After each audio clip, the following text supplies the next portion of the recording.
तर राज ठाकरेंनी खासदार वर्षा गायकवाड यांचं अभिनंदन केलंय। गायकवाडांनी निशिकांत दुबेंना संसदेत घेऊन जाब विचारला होता।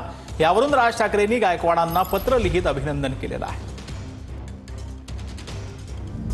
राज ठाकरेंकडून वर्षा गायकवाडांचं अभिनंदन। मराठी माणसांना आपटून आपटून मारू अशी दरपोक्ती करणाऱ्या निशिकांत दुबेंना तुम्ही संसदेत घेराव घातला आणि जाब विचारला, याबद्दल तुमचं मनापासून अभिनंदन।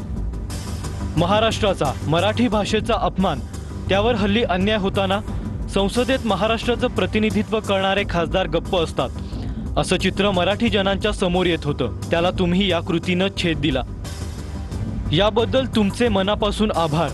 महाराष्ट्राला सध्या व्यापक भूमिका घेण्याच्या विचारांनी ग्रासलेला आहे। माझ्या मते हा उगाचच ओढवून घेतलेला न्यूनगंड आहे। महाराष्ट्रानं देशाचा विचार केला पाहिजे हे खरं, कारण देशाचा विचार करावा आणि देशासाठी काही करावं अशी क्षमता असलेली काही मोजकी राज्य आहेत, त्यात महाराष्ट्र अग्रेसर आहे। म्हणून आपण मराठी आहोत, मराठी जनतेनं आपल्याला निवडून दिलंय, त्यामुळे जनतेप्रती या प्रांताबद्दल आपली जबाबदारी पहिली आहे याचा विसर पडायला लागलाय।